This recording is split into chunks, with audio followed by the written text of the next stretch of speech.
Hello, hello, hello. Hey, hey, hey, hey, hey. Hey, hey, hey. All right, come on in, come on in. I want to make sure you guys can hear me. Good morning, good afternoon.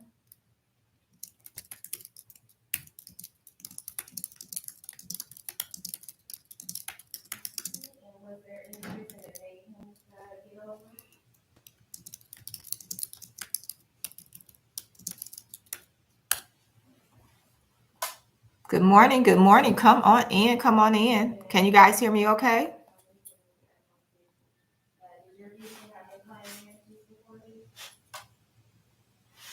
It's not letting me share. Good morning, good morning, good morning. Let's make sure it's live. Um,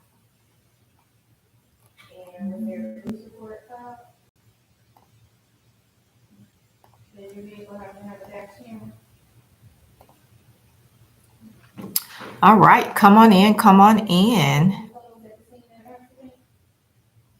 Let's see if we can share it out now.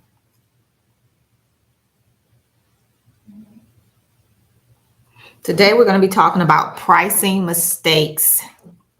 Pricing mistakes that can bite you in the butt. That's what we're talking about.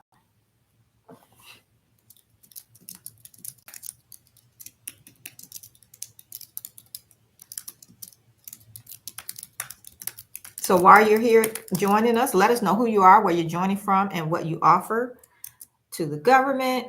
And then do me a favor, share this out. Click the share button and go ahead and share this out. And then we're going to go ahead and get started.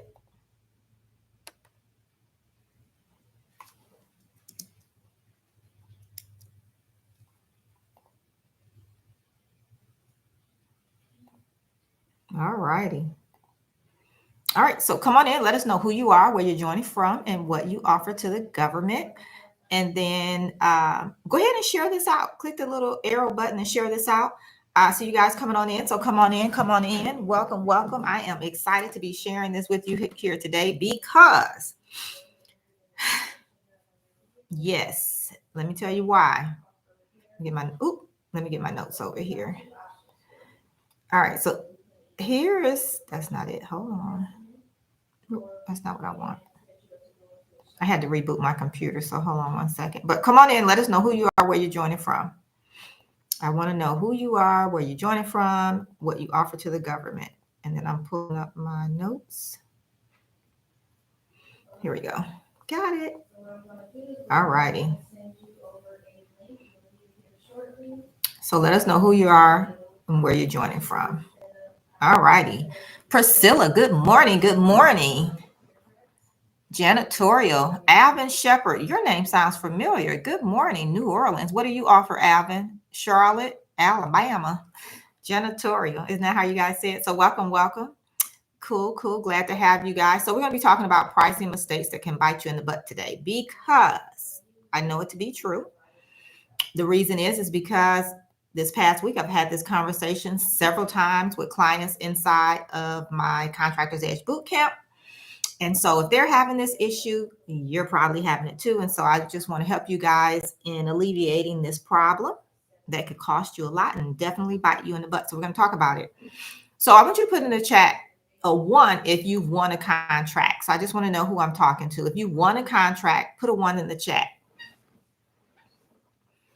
Put a 1 in the chat if you've won a contract. Okay, put a 1 in the chat. And if you want to be able to chat with us, you have to make sure you subscribe to the channel. So you can just hit the subscribe button and then you'll be able to chat and message us and things like that. Mark says 1. Okay, great. Welcome, Mark. Who is that? Did I talk to you? Naya? I think we had a conversation. Okay, so if you would like to win a contract, put a 2 in the chat. If your goal, let's just say by the end of the year is to win a contract, put a 2 in the chat. So welcome. Those of you that's popping in, just let us know who you are, where you're joining from, and what you offer to the government. Okay. And just hit the chat, hit the subscribe button if you haven't done that. And that way you can chat with us. Okay. All right. So here's the thing. If you want a contract, did you have to price it out, or did they tell you what the price would be? Let me know in the chat. Put a 3 in the chat if they told you what the price would be. Did they tell you what the price would be, or did you have to price it out? If they told you, put a 3 in the chat. Okay. So here's what happens. A lot of times it's a couple scenarios, but here's what I'm seeing happening. A lot of times, you guys, especially when you're just starting out, what happens? Well, let me back up. Before we dive into that, let me back up and let me introduce myself, because I don't want to take for granted that you guys know who I am. We could have some new people here. So let me back up and just let you know who I am and why you should be listening to me. Okay. So my name is Felicia Dupree Streeter. Streeter will be falling off. It'll be Felicia Dupree. So I'm trying to make that transition so you guys know it's me. But I work with small businesses, helping them navigate the government RFP process and win contracts with the federal government.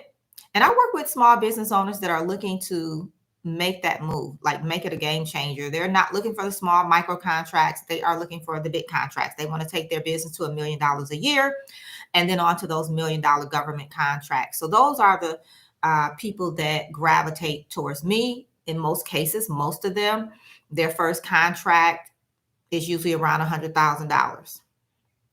Okay, so again, they're not looking for the small contract. So that's who I am. I've been doing this for over 20 years. Gosh, I don't know, total dollar value, we're probably closer to 100 million last time I counted for our clients and contract award dollars for them. So it's always growing. So that's cool. So that's who I am. And I just enjoy teaching and training. That is really my passion. I taught first and second grade. I taught at the college level. I've built curriculum. So I am definitely qualified to build a curriculum around government contracting that can produce results. So that's who I am. So here we go. Let's talk about this pricing mistake. So let's get back to that. So here's what I'm seeing happening a lot of times. What happens is you guys are so excited to be awarded the contract, right? Somebody call you up or they email you.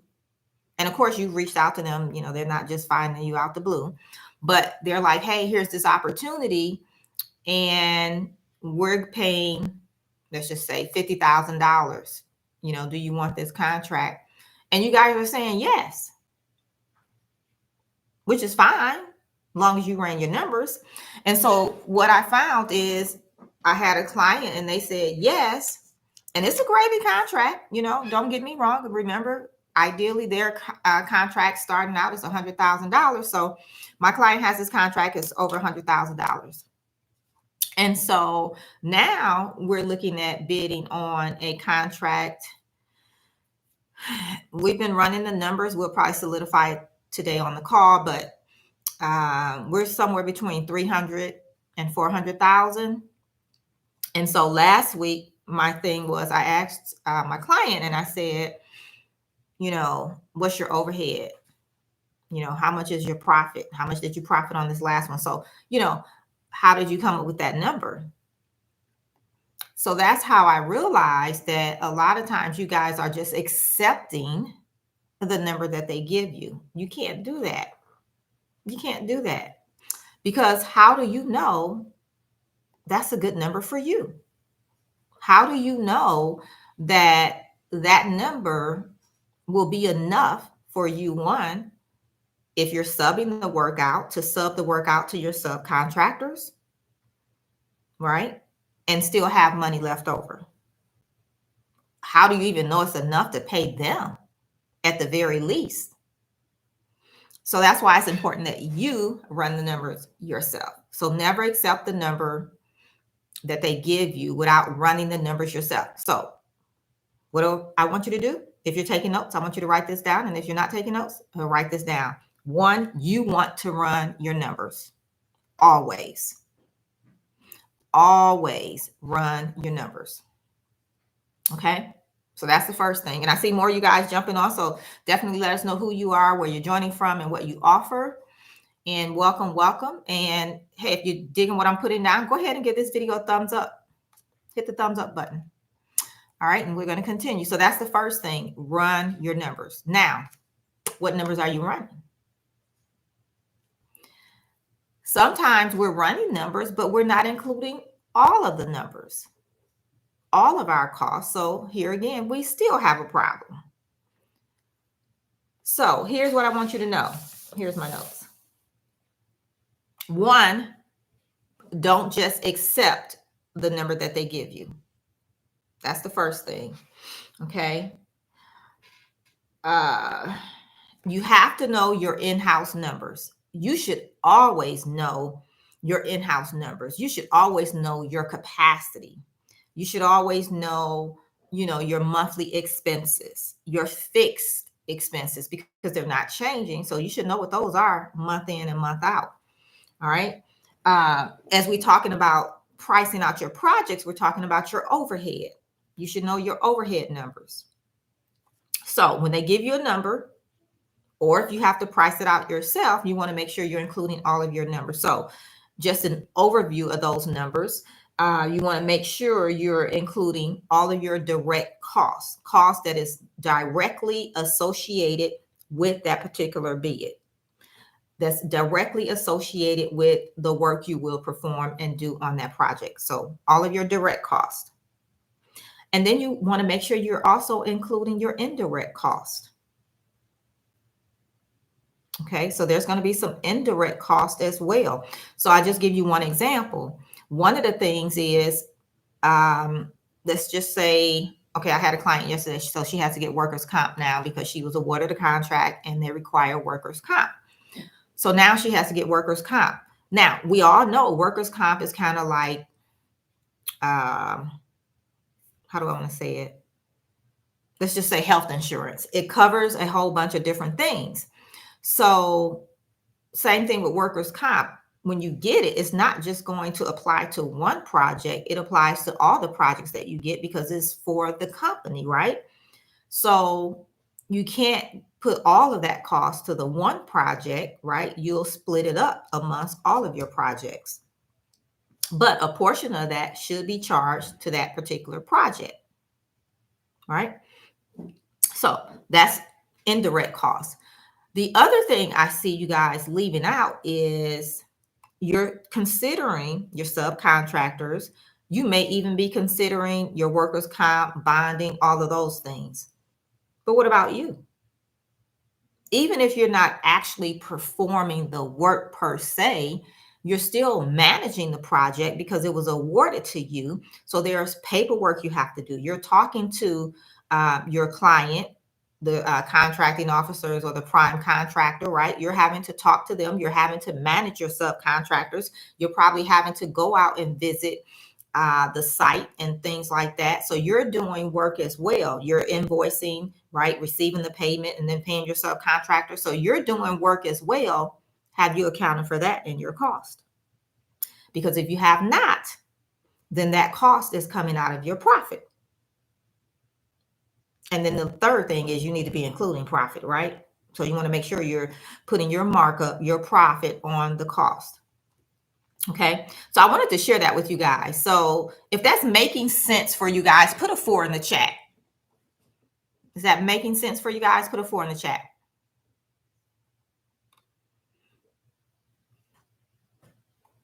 Okay, we got Mark here. Hello, hello. Okay, Alvin says it's making sense. Great, great. Jay Wishbone is here. Cool. All right, so if this is not making sense, we will open it up for Q&A here momentarily so you can ask any questions that you have. And just remember, in order to ask those questions, you do need to be subscribed to the channel. So make sure you hit the subscribe button. Okay. Mark says 4. Okay, so it is making sense. Great. Great, great, great. All right, cool. Okay. So again, what are we thinking here? What are we thinking about? Pricing. the mistakes that are taking place. And so you just want to make sure you're including all of your cost. The best way to do that is you guys should, one, be in some type of accounting system. You should be tracking your cost, and then therefore you will know what your overhead cost will be and what you should include. So again, never ever just accept the number that they give you. You need to run your numbers. I don't care how great the number sounds, still run the numbers. Even if you're going to accept the number, run the numbers so you know what you're looking at. Okay. All right, cool. Now, here's another thing. I just want to share this because, again, we encountered this week, and this is kind of tied into the pricing, and you guys may be experiencing this, or you may in the future. Well, let me ask you this. Put a 5 in the chat if you have had to price out a project thus far.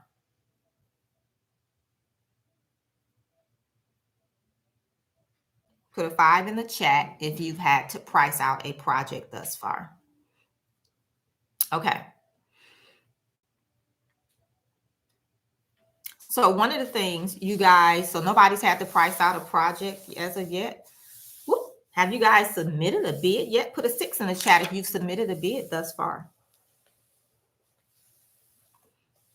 Or am I talking to newbies here? Okay, so I think, is that New York girl, Niger girl? She says, or he, yeah, I guess it's a she. 5 and 6. Okay, cool. Great, great, great. Okay, so are most of you guys still at the beginning stages? Are you looking for opportunities? Alvin is a newbie. Okay, okay, that's fine. So you'll know what to do when you encounter it. You know, the thing is, you guys have to get to the bid table. Nothing changes unless you get to the bid table. That's why I always say you're just one contract away, because once you get that one contract, game changer. Okay. All right. So here's another scenario one of my clients experienced this week. Here's an opportunity, and hear me on this one so this doesn't happen to you guys. So they have an opportunity to bid, and gravy contract, you know, they're looking at it like, okay, we can definitely do this, but it's due in, I think it was less than 5 days. It may have been like 3 days, but it was less than 5 days. And they wanted to source numbers from roofing companies. So that's cool. Now, the roofing company that they were going to work with, do the work. They asked them, you know, hey, can we just use the numbers from last year on this one? What do you think he said? Put in the chat. What do you think he said? Can we use the pricing numbers from last year when the contract was awarded last year? Can we use those same numbers to submit on our bid? What do you think he said? There's no right or wrong answer. Adrian, hello, hello. Okay, Adrian says yes. Niger girl says no, because the scope of work may have changed. Alvin says nope, you can't. Now, theoretically, you can do whatever you want, right? However, he said no. And before she told me what he said, I was like, no. You can use it as a guide, but I wouldn't just go off of last year's numbers, because the price of everything has went up. It's no different than you guys bidding on a multiple year contract, say a 5-year contract. You can't use, well, you can, but I wouldn't use the same number for every year throughout the 5 years, because we know cost is going to change, right? So you have to account for that. So you guys that said no, you are correct. So the next thing is, she was looking at, okay, well, possibly going out and finding numbers. Again, the bid is due in less than a week. And she was like, well, I could get nobody to provide numbers because you waited to the last minute. So here's what I told her. Here's how I look at things. And this is how also Your contracting officers and prime contractors will look at things, and even your subcontractors. This is the mindset. You may want to write this down. It's definitely a tweetable, and you can quote me. Your lack of preparation is not my emergency. That is how they're going to move. So because you either waited to the last minute or you're just now finding this opportunity and the bid is due in less than a week, you can't expect me, and I'm talking about the roofing companies that she reached out to. You can't expect me to drop everything I'm doing. I'm already working on my own projects. I have my own business to run. So you can't expect me to drop everything to supply you with numbers on something that we don't even know we're going to win. And even if you do win, it doesn't mean you're going to give it to me. But here again, you want me to drop everything because you waited to the last minute. They're not going to do that. The other thing you're going to face is you're emailing them, calling them. You may not be able to get in touch with them. So again, they don't even know that this opportunity is out there, and then it's too late. So timing is everything. And that's why you need to have your systems in place, your processes in place, software you're going to use to help you navigate through the bid process and make it as smooth as possible. One of the other things I want to encourage you guys to do, if you're looking for opportunities, you should be doing it on a consistent basis. That way, when new opportunities come out and they give you a 2-week window to submit your numbers, you have the 2 weeks to put everything together.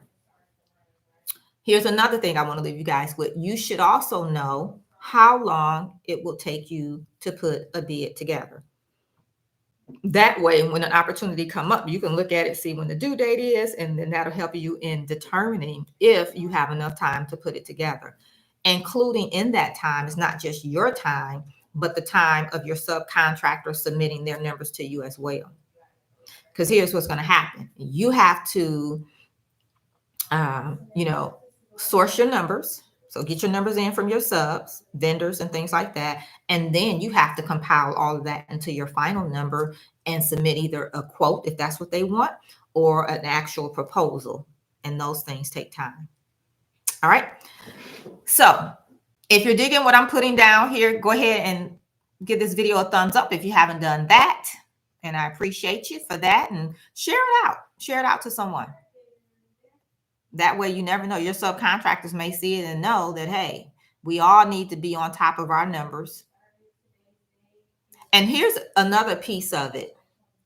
If you're, whatever you do, and say you provide a service or you're a supplier, and you know that you're going to have to get materials and things like that, you should kind of stay abreast of what the material cost is per square foot, if that's how you're doing things, or per item on average. That way you'll kind of know where about your numbers will be.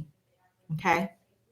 So for those of you new popping on, if you haven't subscribed to the channel, go ahead and do that. That way you can chat with me over here in the chat, and then let me know if that's making sense. And we're going to go ahead and open it up for some questions. You have any questions on pricing? Any questions on bidding contracts? What questions can I answer for you guys now? So I hope that made sense. And it'll help you in moving forward with your pricing. And so if you have a question, you can go ahead and put it in the chat.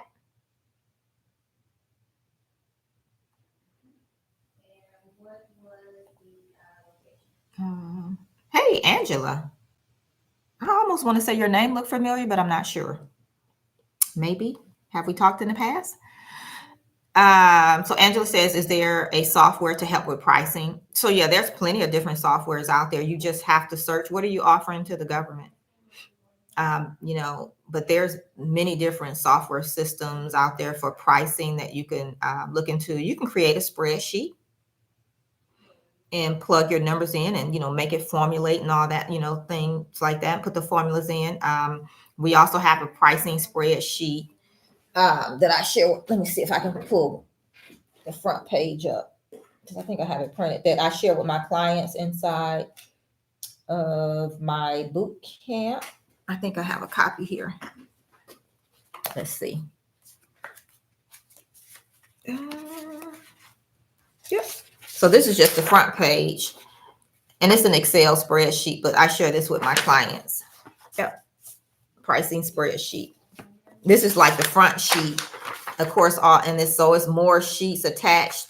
And we have all the numbers come over and things like that.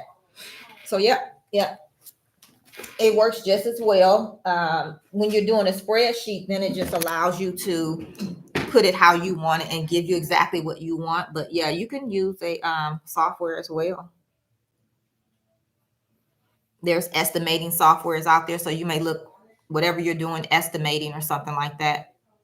Estimating software for engineers, construction, drywall, janitorial. You may be able to find something like that. Great question. Even with the software, you're going to have to know what numbers to put in there, right? You do know that. That's still going to be important, right? So that's why it's important to also have your accounting system. So let me ask you this. How many of you guys are in an accounting system? You're using an accounting system. Put a, where are we, 7 in the chat if you're using an accounting system. Put a 7 in the chat if you're using an accounting system.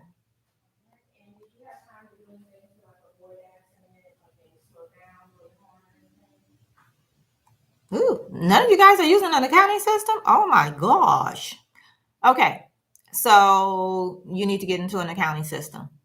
Whether you're doing it or you have a bookkeeper, that's fine, but your information needs to be in an accounting system, because you guys do know that when you get into those larger contracts, a lot of times they may ask for your financials. They want to make sure you're a financial stable company, that you know how to manage money. Like if they're going to give you $1 million contract, a multiple $1 million contract, that's a lot of money flowing in and out of your business, and they want to know you can handle it. Okay. So Niger girl says QuickBooks. Yep, it's my favorite. Angela says, I just started out. Okay, you have QuickBooks. Okay, great. Yeah, I use QuickBooks Online. It is really, really great. For construction, I've also used Foundation. It's more project management based with the accounting attached. And so since I'm just more of an accounting person, I like QuickBooks better. That's all. But there's a lot of different accounting softwares out there you can use as well. So you just pick something that works for you. And then, it's not something that you should necessarily learn yourself. You can definitely outsource your bookkeeping. It is not that expensive. It's not as expensive as you think it is. So I would definitely say look into that, because that time you're trying to figure it out and hopefully you're putting the transactions in correctly. You could have found another contract. Okay. All right. Niger girl says, when is it appropriate to mention a sub to the government? If you first have bad communication or falls through. So I don't know what you're actually asking me. When is it appropriate to mention a sub to the government? So why are you mentioning the sub to the government? I guess is my question. A second sub. What's really going on? Are you the prime or are you the subcontractor on that project?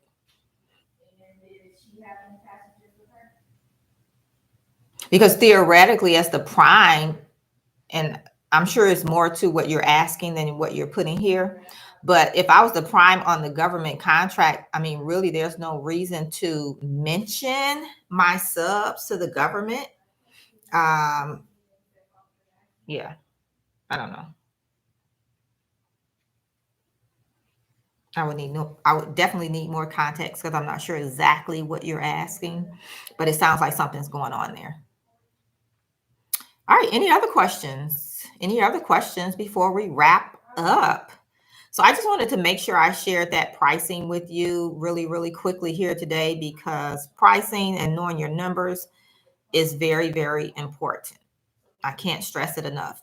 Damon John also talks about always knowing your numbers. It's that important. If you don't know anything else, you need to know your numbers. Because also in knowing your numbers, you'll also know how many projects can you take on at one time. So there's a lot to that, okay, and knowing your numbers, all right? So if you guys need help with that, I I do want to let you guys know I do have my Contractors Edge boot camp. You can always join me in there. Get help with your pricing, but also get help with your solid government foundation, finding your ideal clients, pricing, putting your quotes together, putting your proposals together, and having me walk through the process of breaking down a solicitation and writing the proposal, getting all of your assets reviewed as you're negotiating deals. I can help you with that as well. And also the marketing and business development activities that you need to be doing. Everything is there. So I'm teaching you guys how to build a solid government foundation and a business that's sustainable, that you can scale and grow. All right. So new people here, let us know who you are, where you join you from, what you offer, and give this video a like. And if you have a question, pop it in the chat. Okay, so if you want to ask a question, you do have to be subscribed to the channel. So just hit the subscribe button. It won't cost you anything. All right, let's see. Next question. Okay, Angela says, how do I go about looking for bids for tax preparation and bookkeeping? So looking for opportunities is the same. I know a lot of times we think it's different because we offer something different. It is not. The process of looking for opportunities is the same. There are so many different avenues and ways to look for opportunities. So I will give you a couple. So one, we all know is sam.gov. That's a great place to start, but I like to teach my clients to be proactive. So we do a multitude of different things. I don't have a printout of it, but just like I showed you guys that last spreadsheet, I have an Excel spreadsheet where I create on a daily basis, weekly, bi-weekly, monthly, quarterly, things they will do to always have a steady flow of opportunities coming in and keeping their pipeline full. So, but you can look at sam.gov. You're doing tax preparation and bookkeeping. I would even look at the IRS specifically, but also other agencies, possibly DOD. You can go to the agency's website directly, get out networking, going to those industry day events. Depending on if you're looking for federal, state, city, county, you can go directly to their website as well and look for opportunities. Okay.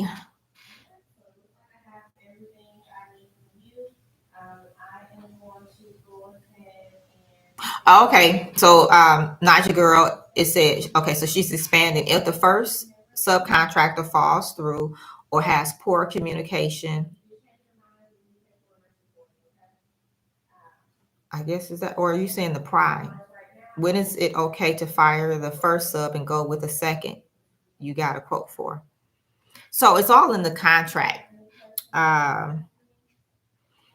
But if they're not, if they're not producing, doing the work, not staying to the schedule, in the contract, it should talk about, and I hope you have a contract between you guys, but in your contract, and that's another thing we talk about in the boot camp, that subcontractor agreement. But in that contract, you should talk about delays, if they're not performing, how many days they have to get back on track before you will replace them and start back charging them. So all of that verbiage needs to be in there. So if it's affecting your schedule, then probably the time is now. The only thing, the issue is, what does your subcontractor agreement with them say? And if you don't have one, it's kind of like a day late, dollar short, but I would look at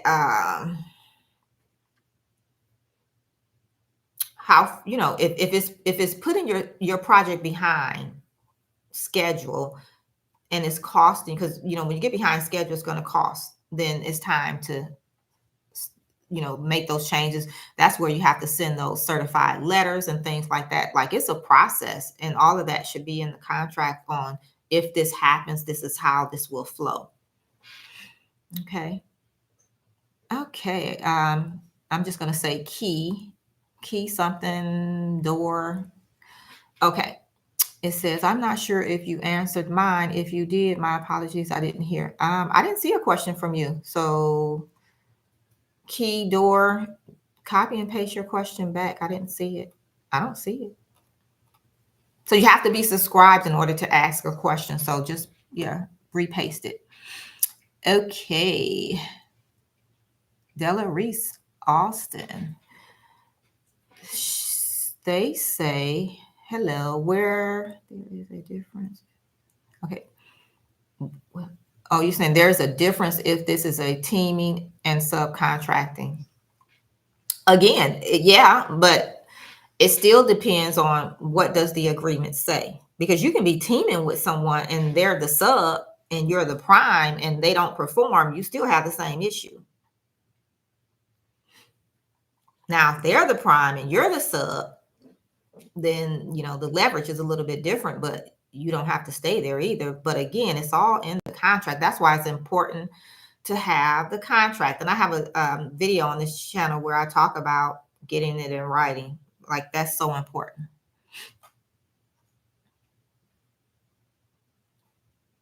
Okay. Okay, so key door. Yeah, so just can you just copy and paste your question back in here because I don't see it unless you ask it. Yeah, I don't see it. Nope. Nope. Nope. Don't see it. Okay. Okay, cool. All right. Well, any last questions before we wrap up? And Key Door, if you want to copy your question in the chat, I'll answer that one for you, and we'll go ahead and wrap up. If you guys, I have a let me give you guys something. I have a few resources. If you have not grabbed them yet, let me get this information to you. If you're digging what I'm putting down, here's a free resource. I'm in the giving spirit. 5 keys to your $1 million year. In there is going to help you in determining what deficiencies you currently have, what deficiencies you need to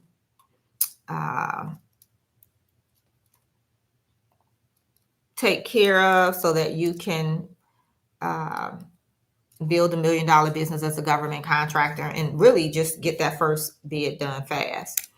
There's a training, the Government Contract Accelerator link. There's a training on Get Government Contracts. I lay it all out for you in there step by step.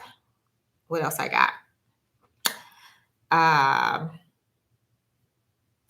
Next week, I'll be doing a live training on the 3 secrets to government contracting.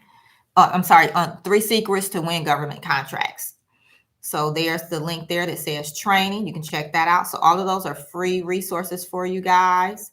And then if you're interested in having me help you and navigate the government RFP process as you go through your bid process, have me there to walk through that process with you, support and guide you.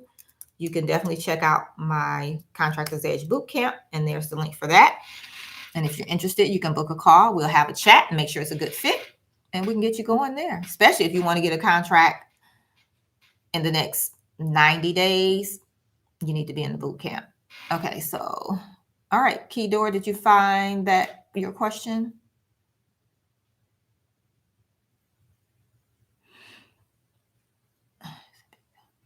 Okay, so Niagara says, outside of contract sent via DocuSign from my sub, should I type up my own? It's a big company, Waste Management. So it sounds like you're the prime and you sub the work down to the waste management company. So let me tell you, we didn't even talk about this today. Maybe we'll circle back, but whoever writes the contract first wins. Remember that. So you should always write the contract first. You're the prime, write the contract. So you allowed them to write the contract. So now it's like you're always adjusting based off of what they said. So they're always going to win because they formulated it. Should I type up my own? So yeah, I would type up my own. I don't care how big the company is. If you're the prime, I've had deals where I was the prime and I was nowhere near 50 million in revenue, and they were my sub, and I'm creating the contract. Okay.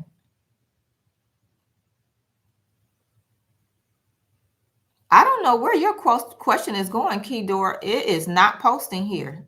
I can see your comments, but your question is not posting here. So I don't know what's happening there. I have no idea.